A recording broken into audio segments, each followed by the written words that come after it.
The one, the only Dan Hurley went on John Rothstein's show this week and I think was promoting his new book, which seems like a great buy. Honestly, there's a lot of really interesting excerpts that have come out of this. However, Rothstein, even if it was for a book tour, if you're going to sit down with Rothstein for 10 minutes, he's going to grill you on your roster and get some good stuff out of it. So shout out to John Rothstein for this. But here's a clip of Dan Hurley being asked which newcomer will have the biggest impact for UConn this year. This is what he said.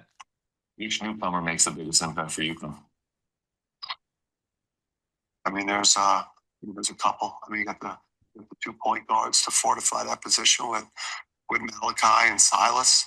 We got Braylon Mullins, who's a flamethrower. I think Reibe is going to be awesome. I think this guy is like, the things reputationally about him, big, skilled, 7-footer, offensive game, advanced. It's the guy that wants to show, his critics or the people in the basketball world that he's also going to rebound the ball at a high level and protect the rim like a center. So, we've got a big three in Caravan and Terrace Reed and solo ball, but we also got depth. All right, we'll stop that there. Shout out to Rothstein once again. Dan Hurley will go out of his way to remind you we've got a big three this year, but it was fun to hear him pressed on some of the other members of this team. To summarize what he said, we got 2 point guards. We got Braylon Mullins, the flamethrower, and we got Eric Reibe, who wants to prove everybody wrong. What part of this matters the most to you, Tanner? Well, I kind of had three thoughts on this. Two are less important, and one's really important. On the 2 point guard thing, Smith, one of the nation's best table setters, and he's a great shooter. But Demary is also a great shooter, and I trust his defense more, which I think is going to be so important on this roster, considering I think perimeter defense is still a bit of concern. They couldn't stop the dribble last year, and it's better this year, and part of that is because of Silas. Mullins, for example, he is right, flamethrower. It's a shooting range when he's in the court. I think he could struggle on the defensive end in year one. But the most important thing he said here is he called out, it's Reibe, right? Reibe? Reibe, yep. Called out Reibe because I think he's the team's most important player this year. I think UConn is badly lacking front court depth behind Reed, who has a foul problem. 2.7 per game last year was like 10th percentile. As a backup too, right? Like yes. Reed was not even in like a prominent role last year. Yes, and Reed is like kind of a stud now. I think he's turned into like a really great big man, and I think he'll work perfectly in this scheme because you can work the ball through him and continue to run the complex pattern motion stuff around him. But man, they're going to need extra rebounding and rim protection in minutes where they aren't running small ball death lineups with Caravan at the 5, who has vastly improved as a rim defender, but is still only 6'8". And UConn rim funnels. And so that's an extra concern. Look, Reibe is a huge 7'1" dude. Can step out and shoot it a bit, has good touch around the rim. He's slim, and he needs to hold up on the defensive end and on the glass, or Hurley will be screaming at officials on the sideline again. I think he's pumping him up because it's like a self-fulfilling prophecy. Like he needs this guy to be good. Yeah, I like that angle. I think that's real. I had a very, interesting 6 months of covering Eric Reibe because before he committed to UConn, for just one of my favorite recruits in the class. His tape was ridiculous. And again, we didn't know he would end up at UConn. I remember one specific video with Carter where I was urging him to go to UConn because I see so much clinging in his game. I really do. Like this skilled, insanely tall, shot blocking menace that has a lot more offensive upside than you would think as like a hub. I think that's the plan still. The problem is he didn't look the part this summer at all. And he had a couple really good moments in the FIBA U18, I believe, or maybe U19. He was very good at moments. He was also exposed physically in some of those games. That's the big problem. He's not as big as Klingon was. Klingon was huge. Yeah. His height-wise, I think he's close-ish, but he's just not – he doesn't use his body yet. Now, maybe that'll change. I'm sure UConn can get him there. But but it's further behind than where I, as a huge Reibe believer, thought it would be. I thought when he committed to UConn, I thought there's a world where this is the starting center by March. I no longer think that, and part of that is the all the positive smoke that has come out with Terrace Reed. You mentioned Terrace Reed. I forget exactly what your words were, but has turned into a little bit of a monster, maybe something like that. Yeah, I mean his post up numbers last year were electric, and he's a good rebounder. I think he's a decent rim protector. He's not clinging, but you can use him like you can run four out and use him as somewhat of a hub. He's not like the best passer in the world, but he can move the ball. And Hurley's like perimeter stuff, like the stagger screens he runs, it's so good that guys are going to get open. So I think he's going to be awesome. But again, he has a foul problem, and you have no depth behind him except for Reibe. At the risk of doing the same mistake I did last summer, where I was just killing Terrace Reed constantly, and it became this huge thing. I was going to ask you, where does your coach bullshit meter rank on all of the Terrace Reed smoke? Because there's talk like this guy could be an All-American, and Well, respectfully, that's overhyping it. But my bullshit meter, coach speak bullshit meter on this is pretty low. It's like a 3.5, 4. I thought that Reed was good last year, and I think that he's not Donovan Clingan, he's not a Dama Sanogo, but he's a good fit for the offense and a pretty good deep fit for the defense too. And he's not going to be a super high usage player, I don't think. But you put him on the block, he's going to score on the post, he's going to protect the rim. And again, what's important about that is that you just run four out spacing around him. And you got yeah. the shooters and you've got the guys that can run that around him with him in the post. Like Yeah. I think he's a good fit. I like his fit on this team. Dion, how's your job going?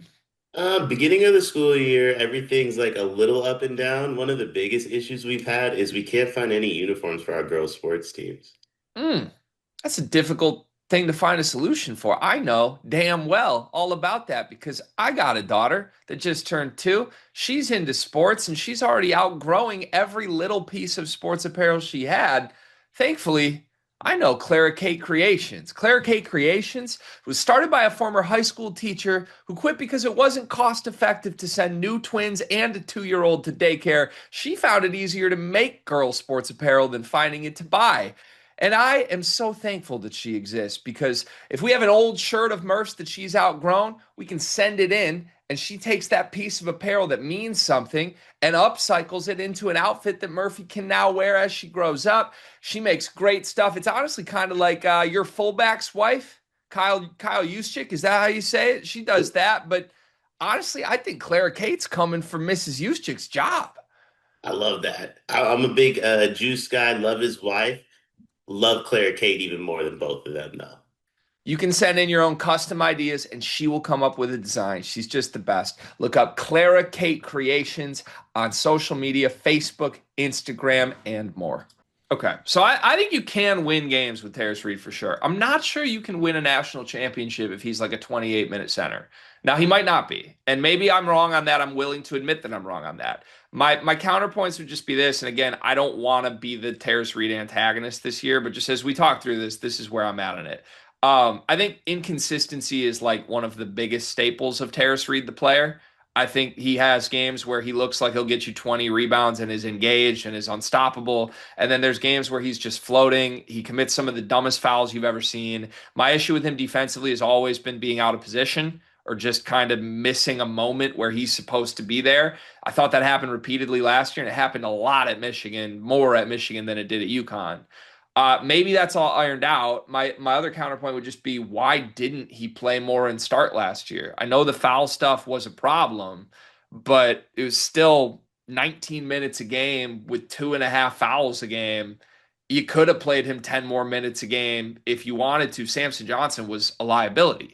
So it seems like Hurley has admitted fault there. He's come on record and said straight up, I should have played different guys, but Yeah, well, the problem that I was seeing last year was 2 years ago and the year before, Hurley was running a lot of drop coverage stuff where he would just park Klingon and Sonogo under the rim, and then you can cover the three. Last year, he didn't have any perimeter defenders, and so everyone was just getting obliterated off the dribble, and Reed is a decent drop defender, but he's not clinging. So all of those mistakes that Klingon used to clean up, they weren't getting cleaned up. So what he did was he tried to throw Samson Johnson in there because he started to try and hedge and recover more and try and switch more ball screens. That didn't really work either. So he was stuck in this like defense thing, and then he That's sort of ominous to figured me, it though. out. Not to interrupt, sorry, but that's ominous to me because Reed's the better player for that scheme. Samson You think? Johnson is not like a mobile guy to me at all. He's the guy that should be in drop. Terrace Reed's feet are like incredible. It's just Hmm, it's in here. Like okay. Terrace Reed just he doesn't process at the speed needed, or at least I hasn't through his career. I think my point, more so than comparing those two players, is just that Hurley was a little bit lost with his defense last year, Sure. and he was trying out different things.